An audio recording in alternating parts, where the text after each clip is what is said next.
पहले वनडे मुकाबले में आया लोकेश राहुल और रविंद्र जडेजा का तूफान।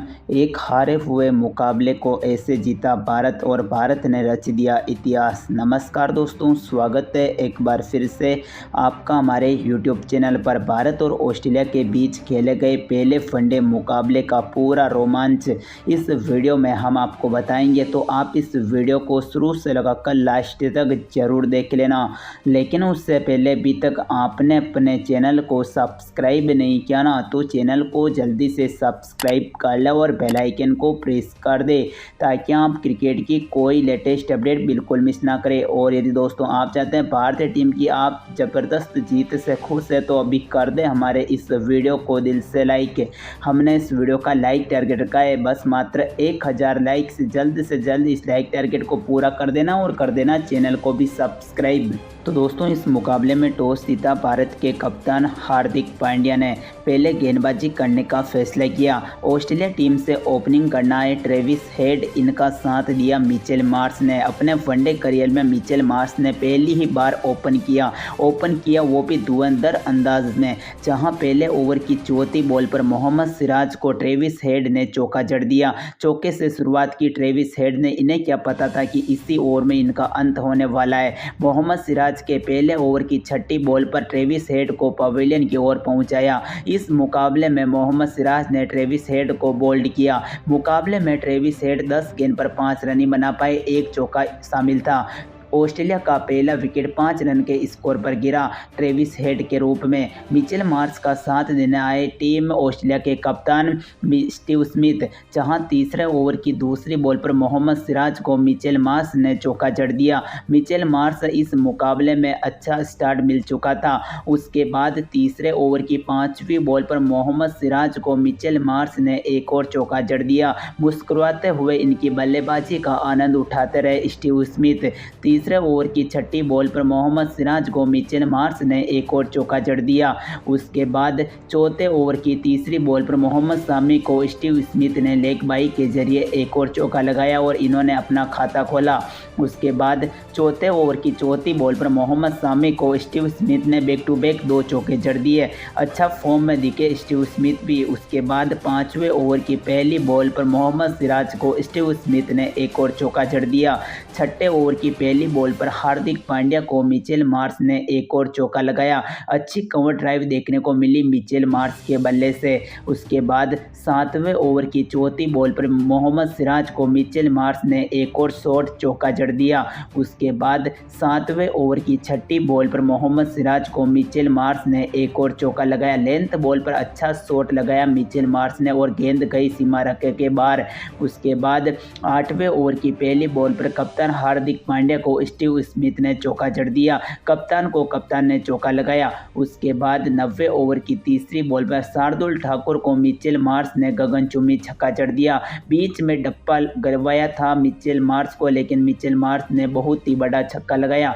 उसके बाद 10वें ओवर की छठी बॉल पर हार्दिक पांड्या को मिचेल मार्श ने एक और छक्का जड़ दिया। मिचेल मार्श ने वनडे में T20 वाला रूप धारण कर लिया था। इस तरह इन दोनों खिलाड़ियों के बीच अच्छी साझेदारी हो गई। 50 रन से ज़्यादा रन बना दिए इन दोनों खिलाड़ियों ने मिलकर। उसके बाद 11वें ओवर की चौथी बॉल पर लॉर्ड शार्दुल ठाकुर को स्टीव स्मिथ ने एक और चौका लगाया। स्टीव स्मिथ भी अच्छी फॉर्म में दिखे, लेकिन दोस्तों इनका अंत किया भारतीय कप्तान ने, ऑस्ट्रेलियाई कप्तान स्टीव स्मिथ का, जहां 12वें ओवर की तीसरी बॉल पर हार्दिक पांड्या ने स्टीव स्मिथ को कैच कर पवेलियन की ओर पहुंचाया।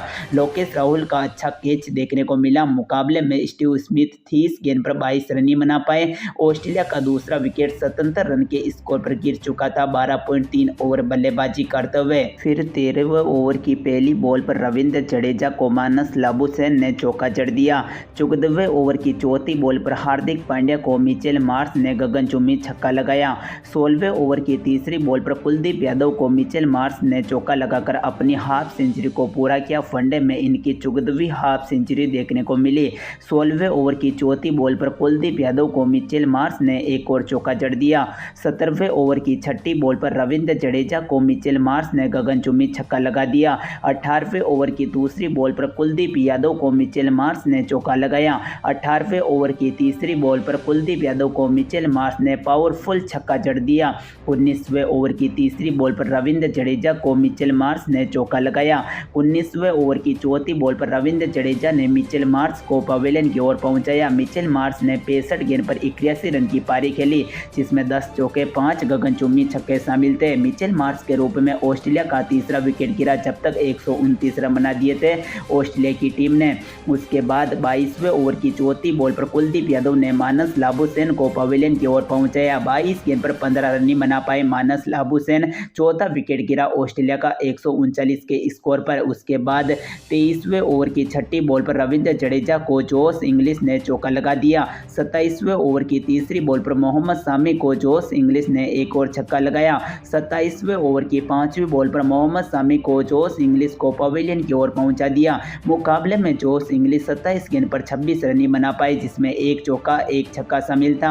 जोश इंग्लिश के रूप में ऑस्ट्रेलिया का पांचवा विकेट गिरा 27.5 ओवर बल्लेबाजी करते हुए 169 के स्कोर पर।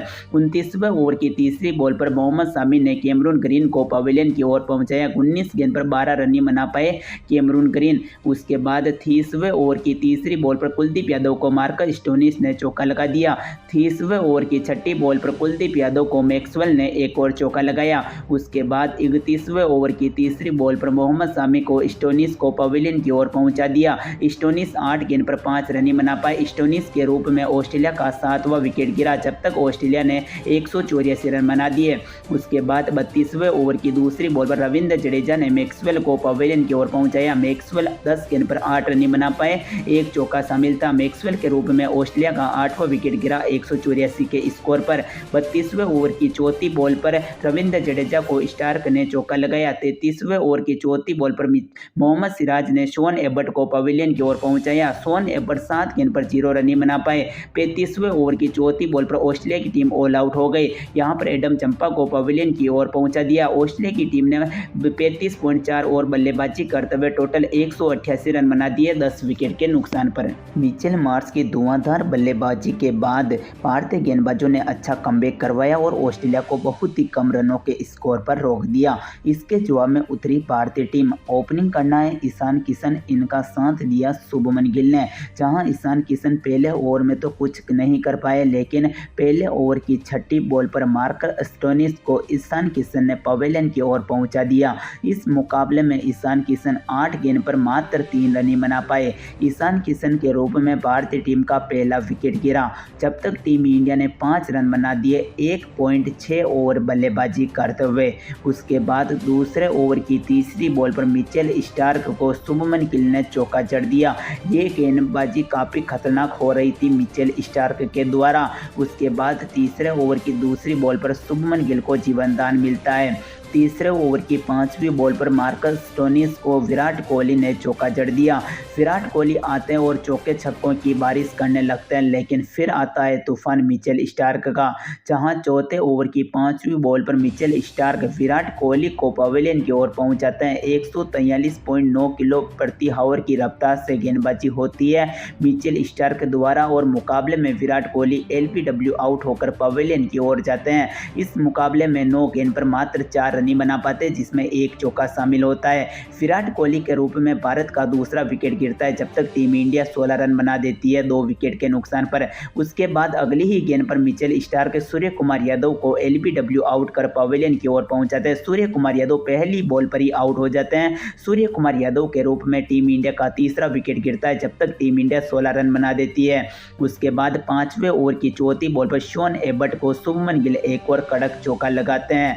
उसके बाद छठे ओवर की पहली बॉल पर मिचेल स्टार्क को लोकेश राहुल चौका जड़ देते हैं। तो वहीं 8वें ओवर की 5वीं बॉल पर मिचेल स्टार्क को शुभमन गिल एक और कड़क चौका लगाते हैं। 90वें ओवर की छठी बॉल पर शॉन एबर्ट को लोकेश राहुल चौका जड़ते हैं। इन दोनों के बीच अच्छी साझेदारी होती है, लेकिन फिर साझेदारी टूटती है। 10वें ओवर की दूसरी बॉल पर मिचेल स्टार्क शुभमन गिल को पवेलियन की ओर पहुंचाते हैं। मुकाबले में शुभमन गिल 31 गेंद पर 20 रन ही बना पाते हैं, जिसमें 3 चौके शामिल होते हैं। शुभमन गिल के रूप में भारत का चौथा विकेट गिरता है और जब तक टीम इंडिया 39 रन ही बना पाती है। उसके बाद 10वें ओवर की तीसरी बॉल पर मिचेल स्टार्क को हार्दिक पांड्या चौका जड़ते हैं। 12वें ओवर की चौथी बॉल पर कैमरून ग्रीन को लोकेश राहुल चौका जड़ देते हैं। वहीं 13वें ओवर की चौथी बॉल पर शॉन एबर्ट को हार्दिक पांड्या एक और चौका लगाते हैं। वहीं 14वें ओवर की चौथी बॉल पर कैमरून ग्रीन को हार्दिक पांड्या एक और चौका जड़ते हैं। 15वें ओवर की दूसरी बॉल पर मार्कस स्टोनिस को लोकेश राहुल चौका लगाते हैं। तो वहीं 16वें ओवर की दूसरी बॉल पर कैमरून ग्रीन को हार्दिक पांड्या छक्का लगा देते हैं। हार्दिक पांड्या अच्छी फॉर्म में दिखते हैं, लेकिन फिर मार्कस स्टोनिस हार्दिक पांड्या को पवेलियन की ओर पहुंचाते हैं। 19वें ओवर की दूसरी बॉल पर हार्दिक पांड्या 31 गेंद पर 25 रन ही बना पाते हैं, जिसमें 3 चौके 1 छक्का शामिल होता है। हार्दिक पांड्या के रूप में भारत का 5वां विकेट गिरता है 83 के स्कोर पर। फिर तूफान आता है, रविंद्र जडेजा और लोकेश राहुल का साथ देते हैं और अंत तक बल्लेबाजी करते हैं। 24वें ओवर की पहली बॉल पर एडम चंपा को रविंद्र जडेजा चौका लगाते हैं। वहीं 25वें ओवर की 5वीं बॉल पर मिचेल स्टार्क को रविंद्र जडेजा एक और चौका लगाते हैं। 27वें ओवर की चौथी बॉल पर मिचेल स्टार्क को लोकेश राहुल एक और चौका जड़ देते हैं। वहीं 31वें ओवर की चौथी बॉल पर मार्कस स्टोनिस को रविंद्र जडेजा एक और चौका लगाते हैं। इस प्रकार अच्छी बल्लेबाजी होती है भारत के खिलाड़ियों द्वारा। उस तरह अच्छा प्रदर्शन करते हुए 34 ओवर में 143 रन बना देती है टीम इंडिया 5 विकेट के नुकसान पर। अब टीम इंडिया को जीतने के लिए 92 गेंद पर 46 रनों की जरूरत होती है। लोकेश राहुल 49 रन पर, जबकि रविंद्र जडेजा 31 रन पर बल्लेबाजी कर रहे होते हैं। उसके बाद 35वें ओवर की दूसरी बॉल पर एडम चंपा को लोकेश राहुल चौका लगाते हैं। 35वें ओवर की चौथी बॉल पर एडम चंपा को रविंद्र जडेजा एक और चौका लगाते हैं। उसके बाद 35वें ओवर की छठी बॉल पर एडम चंपा को लोकेश राहुल गगनचुंबी छक्का जड़ देते हैं। इस तरह 38 ओवर बल्लेबाजी करते हुए भारतीय टीम 176 रन बना देती है 5 विकेट के नुकसान पर। अब भारतीय टीम को जीतने के लिए 72 गेंद पर 13 रनों की जरूरत होती है और लोकेश राहुल 70 रनों पर पहुंच जाते हैं। रविंद्र जडेजा भी 36 रन पर बल्लेबाजी कर रहे होते हैं। लोकेश राहुल की शानदार बल्लेबाजी की बदौलत भारतीय टीम इस मुकाबले को जीत जाती है। उसके बाद लोकेश राहुल और रविंद्र जडेजा मिलकर इन 13 रनों को बना देते हैं और इतने जल्दी विकेट खोने के बावजूद लोकेश राहुल और रविंद्र जडेजा अंत तक टिके रहते हैं और इन्हीं दोनों की घातक बल्लेबाजी की वजह से भारत मुकाबले को जीतता है। धन्यवाद।